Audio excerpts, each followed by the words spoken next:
During the mediation, the mediator plays an active role in guiding the conversation, managing emotions, and keeping everyone focused at the task at hand.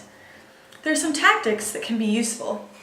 Reframing, summarizing, utilizing I statements, brainstorming, and role reversals are just some of the many tools in a mediator's toolbox. When conducting a mediation, it's imperative to not show favoritism. Make sure that each participant gets an equal opportunity to be heard. Do not take sides, and make sure your nonverbal communication remains neutral. You should exhibit equal amounts of eye contact, nodding, and body positioning with each party.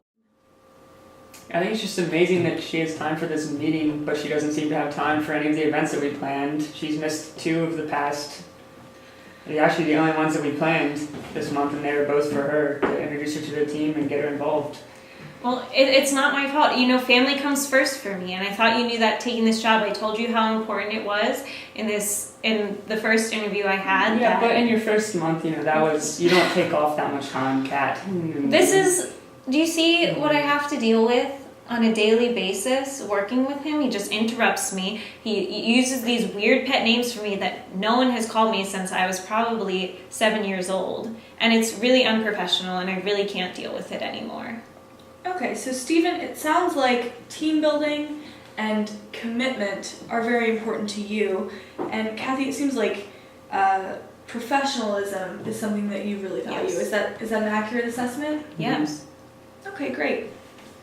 Well, I just don't know how to do this anymore. He attacks me when I start saying ideas. He interrupts me all the time. He calls me demeaning names like babe and honey, and it's not appropriate. It's not okay. I don't feel okay when he does it. It makes other people around us uncomfortable, and it's just unprofessional. He just doesn't know how to work in the workplace. He is just a young leader, and I understand that, and he's good at what he does, but that does not excuse his behavior at all. Okay, so Kathy, something that is sometimes useful in these situations is to utilize I statements. Have you ever heard of I statements? No. No? So the way that these work are that you rephrase things using the format I feel blank when you blank. So is there a way that you could rephrase what you were just saying by starting with the word I? How do these actions make you feel? How do they impact your life? Well, I feel undervalued and unappreciated when he uses words like babe and honey. I feel disrespected and almost taken advantage of because I'm here to do a job and not just to be another girl around his office. We've been having this conversation for a while now, and I think that you've both had an adequate opportunity to state your positions and kind of tell us where you're coming from. Something that's sometimes useful is an exercise called role reversal. If it's okay with you guys, I'd like to try and do that now. Sure, yeah. Okay, so Stephen, could you please tell me Kathy's side of the story using the first person? Pretend that you're Kathy and put forth her stance. From what we've discussed, I guess if I had a child that had cerebral palsy and I had to be at doctor's appointments and appointments constantly, I could see where missing work would be very important if you're putting your family first, which is very important to us as well because we try to have a family environment. So I could definitely see that and where she's coming from now. Okay. Is there anything else that Kathy said today that's? I guess we can try to cut down on pet names at the office. Nicknames are a part of our culture, I guess, but maybe not babe or honey anymore. We could stop with that. Okay, great. Kathy, could you do the same exercise and kind of put forth Stephen's perspective on this issue? Yeah, well, after hearing everything that he said today, I understand this company is really about innovations and thinking outside the box and the importance of team building, and I can understand where someone missing a lot of meetings would cut into that and really take away from that, and I know he really cares about his work, and that having everyone there is really important for the team. Most mediators do not suggest ideas for a solution themselves, but rather guide the parties to share their own ideas about potential agreements. Brainstorming sessions can be helpful to think outside the box and to see where parties can find common ground. Once the parties settle on an agreement, it's important to do a reality check and test to see whether an agreement would hold up in real life. Write the agreement down and have both parties sign it. Finally, set a checkup point for a future date. Make sure to follow up with both parties to see if the agreement has worked or if certain aspects need to be revisited. Alright, so far we have professionalism and family time as things that are really important and need to be worked into any agreement that comes up. Is there anything else that we should put up on the list? Yeah, I was thinking flexibility Okay. with the meetings, and I don't want this to be an all take for me, so I understand the need to be more open about my the things that come up and let people know why I'll be out, and so that they can help better fill the gap when I need to be away.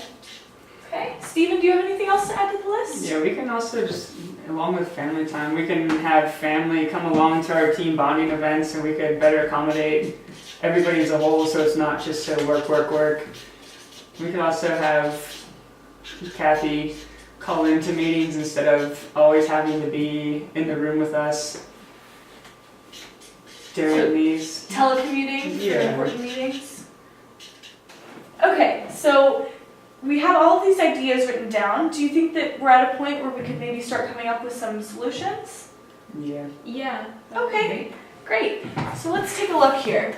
We have, let's see, Stephen put forth telecommuting to meetings. Is that something that sounds like it would work for your situation? Definitely, yeah. And I don't want to telecommute to all meetings because I know that being there in person is definitely important.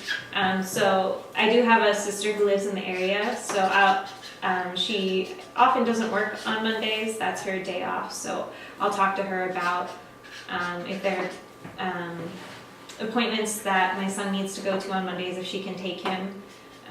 She's really great with him, so I think that would work out, and then I can be at the Monday staff meetings. Okay, great.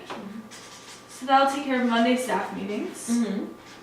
Does that sound like it would be an agreeable solution for you? Yeah, for sure. Okay, so looking at this from a realistic perspective, is that something that you could see working all of the time? Or are there any Mondays that your sister would not be able to take your son? Definitely, there will probably be some Mondays where she will not be available. She has kids of her own as well, so if things come up with them, or if she does need to be at work on a Monday, that could be a problem. But I think that's something that we could plan in advance, and maybe I could be able to switch some of his caretaker hours and appointments around that days, and if not, maybe we can do telecommuting occasionally on Mondays if that's all right for the company. Yeah. Okay, so this telecommuting to meetings, is that something that's going to actually be acceptable to the company? Yeah, given the circumstances, we definitely don't want her missing or having to miss more meetings than she has to, or whatever the case is. We'd like her to be involved as much as she can, but also be involved with her family to the extent she needs to. Okay, great. So it sounds like telecommuting to meetings is something that would be effective for both of you. Mm-hmm. And then your sister taking care of your son would work for most weeks, but there may be an occasional week where it would not. Okay.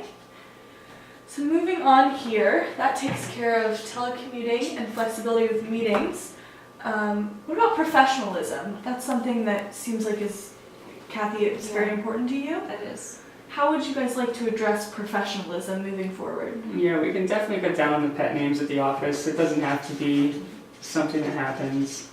It's not, doesn't help our work at all.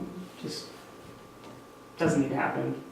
Okay. If it's So- not going to make people feel comfortable. Yeah. So you would be more comfortable in an environment with less pet names? Definitely. Okay. So moving forward, just sometimes what happens is people leave this mediation room and just go straight back to their previous ways. If that's the case, how would you guys address pet names? Let's say that this agreement works fine for a week or two, and then people tend to go back into their old habits. I don't want to see you guys back here again if this agreement doesn't work out. So do you have a plan for how to deal with that? I would like her just to say something Yeah. instead of bottling it up. Just like you said, we're open. We like to be a family as a whole. So if you can't talk to us, I don't know. Just that's how I feel about it. Okay, so Yeah, it sounds like just- Stephen would appreciate some more direct communication. Would you be comfortable doing more direct communication? I think so. Definitely after having this chance to talk one-on-one, I feel a lot more comfortable in our relationship, and hopefully in the future, if things do occur, I'll feel a lot more comfortable going to him and telling him directly that I feel uncomfortable. Great. So that takes care of professionalism and being open with issues. Last thing on our list is family time, team building and including family. Stephen, you suggested more team building in activities or weekend retreats that include family members? Of course, yeah, we love to get out and do team bonding things because we're all about family. We keep saying that we're all about the family environment at our office here. So if we could include your son and the rest of your family as a whole and everybody else's family in the office, that'd be awesome. So anything that we can do to be more accommodating in that sense, going on trips, going to parks, everywhere. That would be great. My son likes to be around people and activities, so I think that would be great for him. That's wonderful. So I've made this agreement. If you guys could take a look and just tell me if there's anything else that you'd like to add. No, I think that's great. I know that something we talked about earlier was that Stephen really wants this to be about thinking outside the box, and I understand that. I just want to make that clear to you for our relationship going forward in the professional realm that,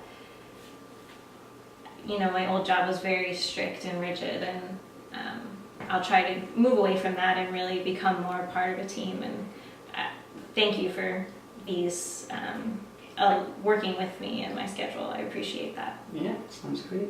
Great. So if you guys are both okay with this agreement, I'll go ahead and type it up and send a copy to both of you. If you could sign it just for our own personal files. Like I said, everything that happened here is confidential, so we won't be sharing it with anyone. And then if it's okay with you guys, I would love to check up with you in, let's say, 2 months. We can make sure that everything in the agreement is working like it should. If anything is not working, we can revisit it. It shouldn't take as long of a session as today, but would that be okay with you guys? Yeah, perfect. That sounds good. Great. Well, thank you guys so much for your time. It was really nice to meet you. Thank you. Thanks, Kathy. Thanks Stephen.